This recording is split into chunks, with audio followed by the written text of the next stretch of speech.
আমি যে বলেছি বক্তব্যে রাধা তত্ত্ব বলবে একটু বাড়িয়ে বলে ফেলেছি, একটু বেশি বলা হয়ে গেছে।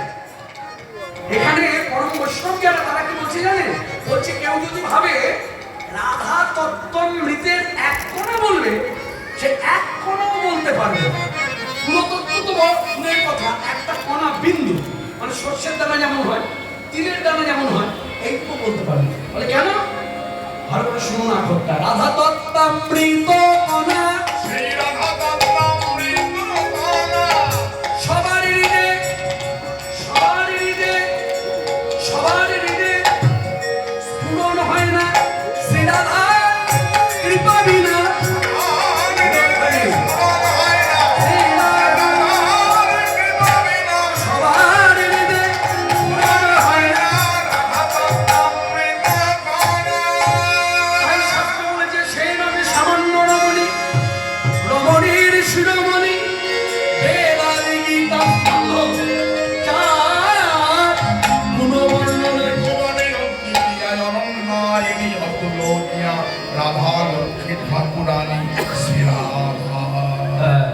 ত্রিভুবনে অতুলনীয়, আমার কারোর সঙ্গে তুলনা হয় না, কোনো মেয়ে মানুষের সঙ্গে তুলনা করতে পারবে না। এই জায়গাটা আমি আমার মতো করে বলি, আমি যতটুকু বুঝেছি, কারণ আমার তো ধর্মীয় অনুভব আছে, সেই অনুভবটা বিরাট আকারে না হলে ছোট্ট আছে। আমি একটা কথা বলি, কেউ যদি ভাবে, ধরুন আমি ভাবলাম রাধারী একটি মেয়ে, এই ভাবনাটাই ভুল। কেউ যদি ভাবে, মানে আমি ভাবলাম কৃষ্ণ একটি ছেলে, এটাও ভুল। মনে রাখবেন, কৃষ্ণ একটি ছেলেও নয়, রাধারী একটি মেয়েও। রাধা কৃষ্ণ হল অভিন্ন, যে রাধা সেই কৃষ্ণ, যে কৃষ্ণ সেই রাধা। লীলা খেলা করবেন বলে শ্রীকৃষ্ণের শ্রী দেহ থেকে আরেকটি শ্রী দেহের সৃষ্টি হল, তার নাম হচ্ছে শ্রী রাধা। যার জন্য এই শ্রী রাধার কথা বলতে গিয়ে মনে রাখবেন, রাধা নামটা শুনলে গোবিন্দ না এরকম থত থত থত করে কাঁপত। শীতে যেমন মানুষ কাঁপে, অতি জ্বর তাপমাত্রা বেড়ে গেলে যেমন মানুষ কাঁপতে থাকে, এবং গোবিন্দ নাম শুনলে পরে থত থত থত করে কাঁপে। একদিন নতুন প্রশ্ন করেছিলেন, খুব সুন্দর একটা কথা মনে পড়ে গেল, শুনুন মন দিয়ে। যাদের জানা আছে কথাগুলো তারা শুনুন, বক্তা ঠিক ঠিক বলছে কিনা। যাদের জানা নেই মন দিয়ে শুনুন, প্রশিক্ষণীয় কথা। মহাভারতের যুদ্ধ তখন শেষ, অর্জুন বসে আছে, বন্ধু তো বসে বসে আলাপ করছে। তা বলছে যদুবী, যুদ্ধকে তার একটা আখ্যা ছিল যদুবী। তা বলছে যদুবী, বলছে বলো। আমার একটা প্রশ্ন জেগেছে। বলে কি প্রশ্ন? বলছে এই যে যুদ্ধ হয়ে গেল, কত হতাহত হলো, কত নিহত হলো, সব কেন সাঙ্গ হয়ে গেল? এরপরে আমি একটা প্রশ্ন আমার মনে জেগেছে। বলে কি প্রশ্ন? প্রশ্নটি হলো, আমি তোমার মতো যোদ্ধা ধ্যান করে দেখলাম, ভেবে দেখলাম, চিন্তা করে দেখলাম, শুধু যুদ্ধক্ষেত্রে কেন, ত্রিভুবনে নাই, স্বর্গেও নাই, মর্তেও নাই, পাতালেও নাই, তুমি এত বড় যোদ্ধা। তখন কৃষ্ণ জিজ্ঞাসা করছে, তুমি এত বড় করে ভাবছো কেন? বলে ভাববো না, তুমি কত বড় যোদ্ধা তুমি জানো? বলে কেন, কি করে? বলে শোনো, তোমার পাঞ্চজন্য শঙ্খের নিনাদ মানে শঙ্খটা যখন বাজিয়েছ, তোমার হাতে কোনো অস্ত্র নাই। যুদ্ধক্ষেত্রে অনেক বীর দেখলাম, তাদের হাতে অস্ত্র ছিল, আর তুমি বিনা অস্ত্রে তোমার একটা শঙ্খের ধ্বনিতে কি করেছো জানো? বলে কি করেছি? বলছে তোমার শঙ্খের ধ্বনিতে দেখেছি আমি হস্তি ভুলে যা তার মদমত্ততা, মানে মাতার হাতের মাতলামি ভুলে গেল তোমার শঙ্খের ধ্বনিতে। আমি যুদ্ধক্ষেত্রে দেখেছি তোমার শঙ্খের ধ্বনিতে অশ্ব থেমে যায় তার গতিবে, ছুটন্ত ঘোড়া ছুটছে, সেও স্থির হয়ে গেল তোমার শঙ্খের ধ্বনি শুনে, দাঁড়িয়ে গেল, ছুটতে পারছে। তুমি এত বড় যুদ্ধবীর, দেখলাম বিচার করে তোমার ওই পাঞ্চজন্য শঙ্খের নিনাদে সৈনিকের হাত হতে অতি ধ্বনি ধ্বনি খসে পড়ে গেল। অর্থাৎ হাতের তরবারি হাতে আর মাটিতে পড়ে, এহেন বীর পুরুষ তুমি। কিন্তু আমি ইহো দেখলাম, এত বড় বীর পুরুষ হওয়ার পরেও ওই দুই অক্ষরের নাম যখনই তুমি শুনছো, তখনই তুমি ছটফট করে কাঁদছো, তোমার কণ্ঠ হয়ে যায় শুষ্ক, চোখে আসে জল। আমার প্রশ্ন, কি বলতে পারো কে সে? কে হয় তোমার যে তোমাকে কাঁপিয়ে দেয়, তোমার চোখে জল এনে দেয়, তোমার চোখ কথা বলা বন্ধ হয়ে যায়, তার কথা ভাবলে কে কে কে সে? তখন কৃষ্ণ জিজ্ঞাসা করছে, কার কথা বলছো? রাধা। বলছে হ্যাঁ হ্যাঁ বন্ধু, আমি তার কথা বলছি, বলো না। আমি আজও জানতে পারি না, আমি আজও জানতে পারি না, আমি আজও জানতে পারি না, আমি আজও জানতে পারি না, ওকে যে আমার হয় রাত, আজও জানতে পারি না। ওকে যে আমার হয় না, ওকে আমি মিছে কথা বলি না, ওকে যে আমার হয় না, মিছা কথা বলি না, ওকে যে আমার হয় না, আজও জানতে পারি না। শ্রী রাধা প্রেমে গুরু আমি শিষ্য নয়, সতত নাচাই আমার নাচাই উদ্ভট। চৈতন্য চৈতামৃতে ওই গ্রন্থে শিক্ষা দিল, বলছে শ্রী রাধা প্রেমে গুরু আমি শিষ্য নয়, সতত নাচাই আমার নাচাই উদ্ভট। এই হচ্ছে সেই রাধা, যার কথা বলতে অসমানন্দ হজর ঝগড় করে যাচ্ছে যে এরপরও কি তোমরা বলবে আমার রাধা অসতী, এরপরও কি বলবো আমার রাধা কলঙ্কিনী? আরে তোমরা এইভাবে হবো না, আমার রাধা যদি সত্যি অসতী হয় তাহলে লক্ষ্মী জনার্দন, হ্যাঁ সে তো তার স্ত্রী, তার তো সে স্বামী, তাহলে আমরা জানি স্বামীর যা কিছু এক ছোট্ট অধিকার স্ত্রী, তাই না? তাহলে স্বামীর হাতের চক্র, স্বামীর হাতের শঙ্খ, এইদিকে মায়েরা জনার্দনের হাতে চক্র শঙ্খ, বলুন তো বিচার করে লক্ষ্মীদেবীর চক্রের তলায় পাওয়া গেছে কোন শাস্ত্র বলেছে লক্ষ্মীদেবীর চরণ তলায় শঙ্খ আছে, চক্র আছে, আছে? কিন্তু আপনি শিলাধার চরণ চিহ্ন দেখুন, দেখুন তার চরণ তলে নারায়ণের হাতের চক্র, নারায়ণের হাতের শঙ্খ, সব সেখানে আশ্রয় দিয়েছে। এখানে অনুভব করতে হবে রাধা তত্ত্বটা কিন্তু দেখার বস্তু নয়, যার জন্য দক্ষিণ দেশে আপনি যদি যান, আজকে কীর্তন হয়ে যাওয়ার পর উৎসব সমাপ্তি অনেকদিন বাকি, যাই উৎসব সমাপ্তি হয়ে গেলে আপনার যদি কোনোদিন ভাগ্য বলে অর্থ বলে সময় সুযোগ আসে আপনি দক্ষিণ দেশে যাচ্ছেন, দক্ষিণ দেশে যত মন্দির আছে সব মন্দিরে জানবেন দেখবেন কথা মিলিয়ে নেবেন, প্রত্যেক মন্দিরে এক বিগ্রহ দাঁড়িয়ে আছে। সেই বিগ্রহের কি নাম? শ্রী গোবিন্দজি। মানে সেখানে একটা এক বিগ্রহের সেবা কৃষ্ণ। আপনি সেবায়তকে দেখে জিজ্ঞাসা করুন, আমাদের বাংলায় তো আমরা পাশাপাশি বসে ভজন করি, আপনাদের এখানে রাধারানী কোথায়? আচ্ছা শুনুন, আপনারা পাশাপাশি রেখে সরাসরি রাধারানীকে দেখে আজকে আপনারা ভুল পথে পরিচালনা হয়েছে।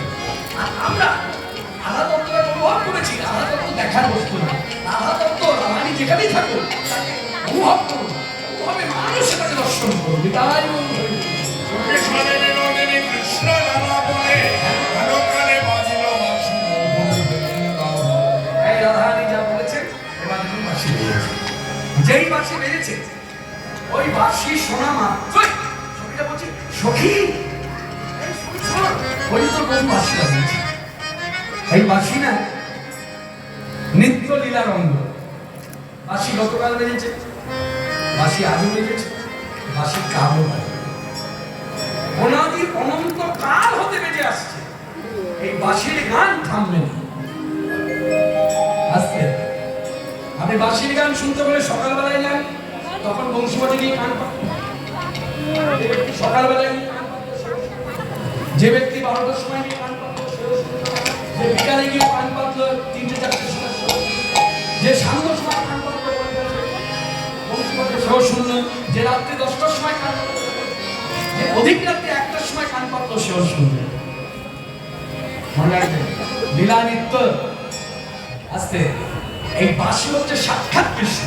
এখানে আমার একটা কথা বলার আছে, সেই কথাটা হলো অ্যাকচুয়ালি মানুষের ধারণা যে কৃষ্ণের যে বিগ্রহ দেহটা এই হচ্ছে কৃষ্ণ, কিন্তু না, একটু অনুভব করুন কৃষ্ণের যে দেহটা, এই বিগ্রহ যে মূর্তিটা, এই মূর্তি দর্শন করছে মাত্র এই দেহটা নিয়ে কৃষ্ণ না, কৃষ্ণের দেহটা শুধু কৃষ্ণ, কৃষ্ণের দেহতে যা যা ব্যবহার করছে সব কৃষ্ণ।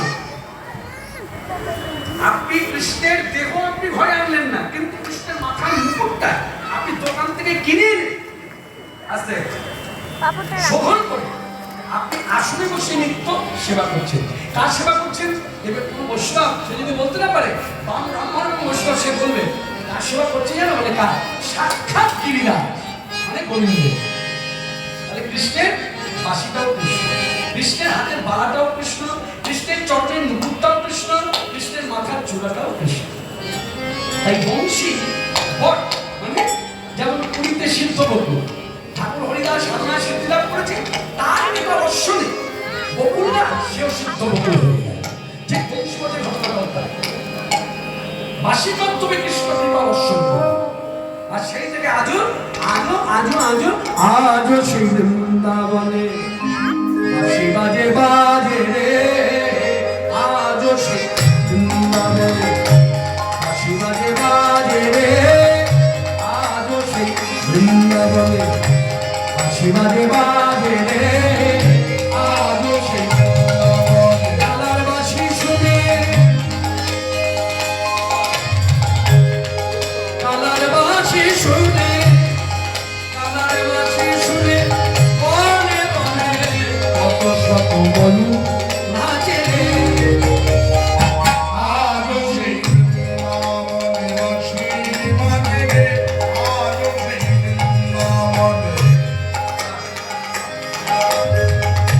আছে সেই রাধারানী বাঁশি শুনে পাগলিনী, আছে সেই রাধারানী বাঁশি শুনে পাগল রে। আছে সেই রাধারানী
কত শত ময়ূর নাচে রে আজও সেই বৃন্দাবনে বাঁশি বাজে রে, আজও সেই বৃন্দাবনে। আমার আশা ছিল মনে যাব মধুর বৃন্দাবনে আমার আশা ছিল মনে মনে, যাব মধুর বৃন্দাবন। আমার আশা ছিল মনে মনে আমি যাব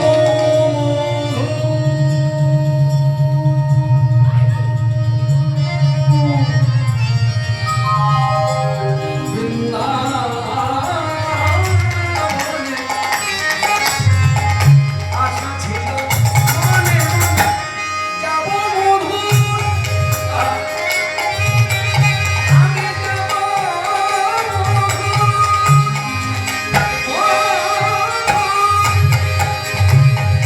আমি জগতে মনে,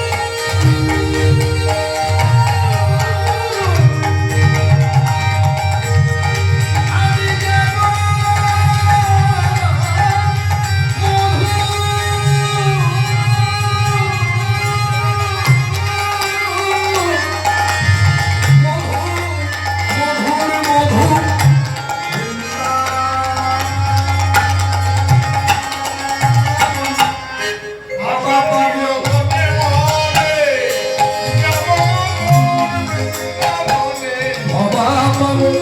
ভবা পাবো জয় ভবা জয় জয় বাবা, ভবা জয় বাবা, জয় ভবা জয় বাবা।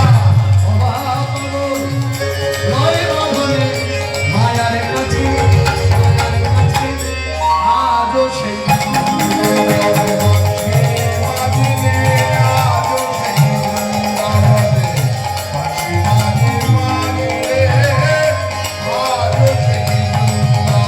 আরে বাঁশি শুনে বনে বনে কত শত মনু নাচে রে বাঁশি বাজে রে বাঁশি বাজে রে বাঁশি বাজে ওই বলে রাধা কই রাধা কই রাধা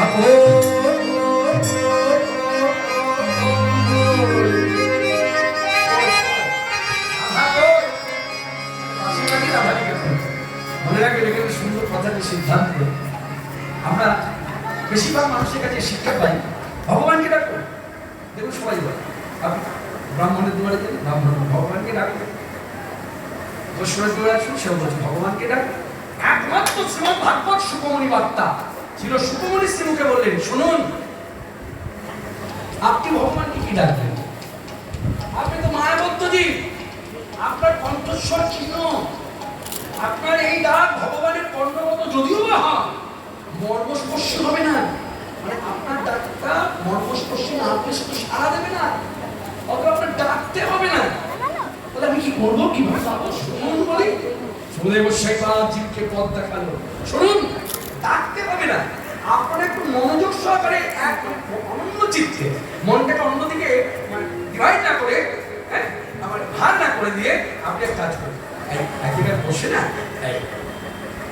কৃষ্ণের ডাকটাকে শুনুন ভাবুন কৃষ্ণ ডাকছে এই ভাবনা রাজ্যে চলে যান দেখবেন শুনতে পাবেন প্রতিনিয়ত প্রতিদিন আমরা কি এই আত্মীয় সভাতে আছি না শাস্ত্র বিচার করছে কৃষ্ণ প্রতিদিন আমাদের প্রত্যেকের নাম ধরে ধরে বাঁশিতে থাকে আমার আপনার উচিত বাঁশির গানটা শোনা তাই শুনতে বসে মাধ্যমে ডাকতে হবে ডাকছে গান থেকে আমাকেও ডাকছে আপনি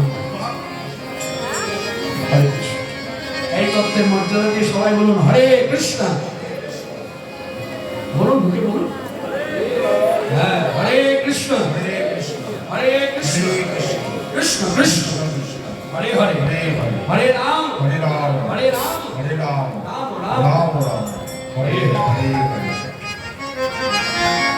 হ্যাঁ এইদিকে যেই বাঁশি শুনেছে নারায়ণ শুনতে বলে সখী রে তোরা যাবি কি না যাবি সখী বলে না আমার বল আমি কি রাজা আমি সখী, বলে না আমায় বল।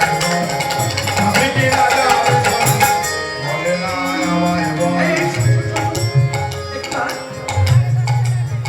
হ্যাঁ, এই কিছুক্ষণ আগে বলছিলি না তোর বন্ধুকে ভালোবেসে বসে সবাই কালিমা নাই পেয়েছে, কলমকারী মাথায় তুলে দিয়েছে, সেই জন্য বাঁশি বাজিয়ে ডাকলো আর ওই যাত্রা করলে সখী আমার তো না গেলেই নয় রে, ওই মানে আমার বন্ধুর চল চল তোরা কেটে যাবি, ঘরে গলে মানে আমার তো আগে নয় রে, যাবি কিনা যাবে তোরা যাবি কিনা যাবি কিনা যাবি কিনা। এই শোন, তোরা তোদের জায়গায় থাক, তোরা যাবি কি যাবি না আমি জানি না, এই আমি চললাম, যেই চললাম বলে যাত্রা করেছে বললাম যে সখী এই হাতটা ধরেছে, এই আমাকে বাধা দিচ্ছিস? রাতের অন্ধকার, ঘরের গৃহবধূ, বাড়িতে পাড়ার থেকে কত বছর সঙ্গ কি তুমি কি একবার ভেবেছ? হ্যাঁ, শাশুড়ি আছে, নবমী ঠাকুরজি আছে, হ্যাঁ রাধানি চিন্তিত মনে বসে, আর ঠিক সেই সন্ধিক্ষণে কে এলো বলুন তো তাদের বাড়িতে? একজন এসেছে, তাকে শাস্ত্রীয় বিচারে বলা হচ্ছে, যেমন আমরা শুনলাম কাত্যায়নী যোগমায়া, এই বড়াই মাত্র আমাদের মতো বক্তা যারা তারা সবাই দাঁড়িয়ে কোনো কোনো সময় আমরা বলি যে বড়াই মাও যোগমায়া। কেন বলি জানি? এই অর্থে বলা হয় যোগমায়ার মধ্যে যে শক্তি আছে তার কিঞ্চিত হলেও কিছু শক্তি বড়াই মার মধ্যে আছে। যদি না থাকবে তাহলে রাধানীকে একবার নয় বারংবার বহুবার এরকম হয়েছে, রাধানী আবদ্ধ আছেন, তাকে ভুলিয়ে ভালিয়ে ঘর থেকে বার করেছে। তিনি কি করেছে? কৃষ্ণের সঙ্গে যোগ করেছে। আর এই অর্থে যখন যোগমা বলে সেই বড়াই মা আজ অমাবস্যা রাত্রে দুয়ারে এসে এসো এসো গডি মাই, সৌভাগ্যের সীমা নাই, নদী জানায় ও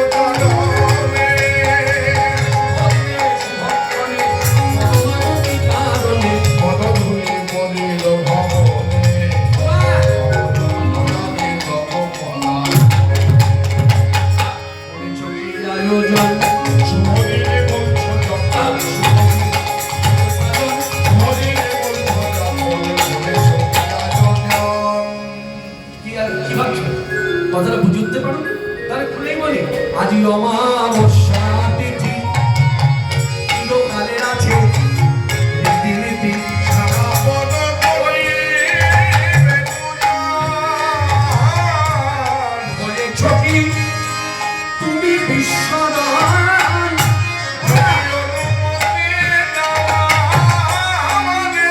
সঙ্গে লয়ে শ্রীরাধারে শ্যামাচরণ অনাইব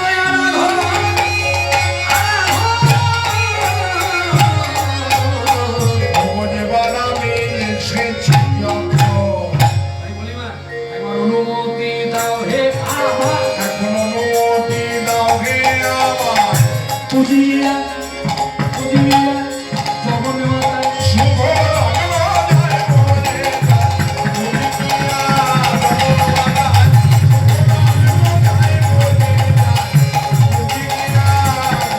মাতা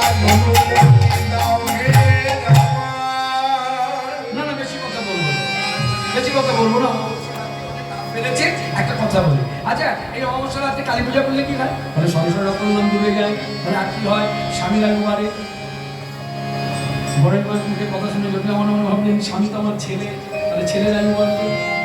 ও বৌমা, বৌমা কি মা?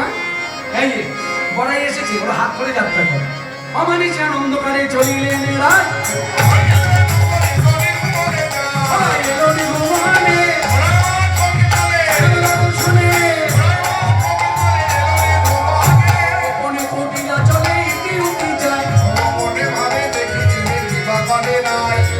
এলো কুটিলা কিন্তু এলো, ঝোপ ছাড়ে আনলে নিজেকে লুকিয়ে রাখলো, লুকিয়ে দেখলে কি দেখলো না সেখানে কৃষ্ণ এসেছে। যেই কৃষ্ণকে দেখা কুটিলা মনে মনে বিচার করলো, ঘাটের মনে বুড়ি এই তোর মনে মনে ছিল, তুই তো বাড়িতে বলে এলি কালী পূজা করবি, তা কালী সেখানে কৃষ্ণ কেন? হ্যাঁ এখানে কেড়ে চলে এলো কেন? হ্যাঁ এইভাবে পরের পরে ঘরের বউকে নিয়ে এসে পরপুরুষের সঙ্গে মিলিয়ে দাও না। একবার যদি ঘরে যেতে পারি সব কটা মুখোশ করতে পারি। এত বলি কুটিলা ঘরে ফিরে যায়, যদু ঘরে রসে ঘরে ঘরে গিয়ে মাকে গিয়ে বললো, মাকে গিয়ে বলা মানে মা তো একটা নিন্দা চর্চা করলো, ছি ছি ছি ছি ছি, হ্যাঁ বৌমা আমার ভক্তি ঘরে কালী পূজা করতে গেছে, সেখানেও তুই গেছিস? হ্যাঁ? তুই কি রে এত ঝগড়ুটি কেন, হ্যাঁ এত মুখোটা কেন? পূজা বললেন না মা, আমি যখন গিয়েছি রহস্য উদ্ঘাটন হবে। এই বলে আয়নকে সঙ্গে নিয়ে মনে যখন এলো, ওই দেখো তাকে রাধা পুজিছে মাতা কালী, রাধা পুজিছে মাতা কালী গায়, জননী প্রতিমা জয় কালী বলে দায়, দেখি আয়ান জননী প্রতিমায় নত যাও হয়ে দেবী স্তোত্র গায়। स्वाहा कर स्वाहा तंग ही वचन कार शरद भी सुधा तमस करे नित्य धावत और मत तान तक जानो चक्र विशेषता तमे वो संत सावित्री तन देवी जननी परा कई अच्छी तो सर्व कई अच्छी तो मुझे संत सर्व विस्तृत तो सिद्ध मार आज मुक्त जन सुने में आस्ते आस्ते আপনারা কিন্তু সবাই শুনছেন, আপনারা কিন্তু সবাই শুনছেন, কিন্তু একজনও কিন্তু বললেন না কৃষ্ণদা, ও কৃষ্ণদা কি মনে হচ্ছে আপনি চণ্ডীপাঠ করছেন? বলছে হ্যাঁ। রাত্রে তো চণ্ডীপাঠ হয় না। ঠিক বলেছেন, এই দেখেছেন দেখেছেন, এই জন্য বলে খৈঘরটা ভক্তগণ কতটা সজাগ। রাত্রে চণ্ডীপাঠ হয় না এটাও জানে, বাহ ঠিক জেনেছেন। এবার যখন আয়না চাইনে ফাঁক আছে বলবো, বলে কি রাত্র চণ্ডীপাঠ করা যায়? বলে কি করলে? মানে রাত্রি সুক্ততে 8টি শ্লোক আছে, 8টি শ্লোকের যে কোনো একটি শ্লোক বলে নিলে, রাত্রি সুক্ত থেকে যে কোনো একটি শ্লোক বলে নিলে, রাত্রে যদি কেউ চণ্ডীপাঠ করে সেই গ্রামে বা সেই শহরতলি সেই পাড়া পল্লী কোনো অমঙ্গল হয় না। তাহলে শ্লোকটা একটু বলে নি, বলতেন সে বলে শ্লোকের ভাবার্থটা দেখুন কি হবে।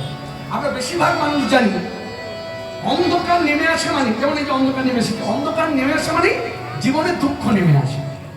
তাই জন্য দেখবেন অন্ধকার মানুষ পছন্দ করে। এমনও মানুষ আছে রাত্রিবেলায় ঘুমায় কিন্তু ঘরের লাইট জ্বলে, আলো জ্বলে। কেন বলুন তো? বলে অন্ধকারে আমার ঘুম হয় না, অন্ধকার আমার ভালো লাগে না, আমি আলোর মধ্যেই ঘুমাতে ভালোবাসি। কেন? অন্ধকারটা বেশিরভাগ মানুষের কাছে হচ্ছে দুঃখদায়ক। মনে রাখবেন, মাথায় রাখবেন, শাস্ত্র কিন্তু একটু বিপরীত কথা বলেছে। বলছে অন্ধকারকে যেমন দুঃখদায়ক বলছেন, একটু অনুভব নিয়ে বললে বলা যায় অন্ধকারও সুখদায়ক। কিরকম? এই দেখুন আজকে এই মুহূর্তে অন্ধকার নেমেছে জীবনে, আমরা যেমন কুটিরে গিয়ে ঘুমাবো বা কেউ ঘুমিয়ে আছে, এমনি আমাদের গ্রামে, এই গ্রামের ভেতরে যত বড় বড় গাছ আছে সেই গাছে দেখবেন পাখির বাসা আছে। এই অন্ধকার নেমে আসার জন্য কি হলো, পাখিও ওই বৃক্ষে শান্তিতে ঘুম। যার জন্য মুনি ঋষিগণ এবং সনাতনী ধারা যারা বিশ্বাস, তারা প্রত্যেকে দেখবেন রাত্রি সুক্ত থেকে এই শ্লোকটি বলে দেবী মা কালীর একটি রূপ, রাত্রি দেবী কালীর একটি রূপ, এই মা কালীর কাছে তারা প্রার্থনা করে, হে মা কালী, হে রাত্রি দেবী, আপনি আমাদের প্রতি সর্বদা প্রসন্ন থাকুন। এই যে কথাগুলো বলা হয়ে গেল, তারপরে শ্লোকটা বলা হয়ে গেল। এই কথা বলার পর আপনি বা আমি যে কেউ, সে যদি ব্রাহ্মণ না হয়, সে চণ্ডীপাঠ করতে হবে। তাই আমি বলবো তঙ্গে স্বাহা তঙ্গে সুধা তঙ্গে হি বচন কারণ সারাকুলি সুধা তমস্করে ত্রিধামত প্রতিকষ্ঠিতা और मत कालिक चच्चाम चच्चम सता तमेव क्षणकम सावित्री तन देवी जननी परा कोई वो धच्च तसंगम देव चित्त जन कोई स्पंद तब सत्य सर्वदा विशिष्टो सुंदरता तम पादु बने तुम देई जगत सोय जगत में महावक्ता महामाया महावेदा महास्तुति महामोहा जगती महादेवी महासूरी स्पंचो सर्व सुगंध धारिणी आरती भारती मोरती सदा सरस्वती तंबद्ध भोगलकरा लज्जा पुष्टिस्ता शंकरेवचा हरिगिरी शूरिनी भोगलगिरी चक्री तथा शंखिरी चाबिरी वालु सिंधि मल्ल शुंभ शुंभका शेषो शंभहत्तरी सुंदरी परोपाणक परमात्मनि सच्चकिंचित वस्तु सत्सतभागिलत्रि या देवी शंभुदेशो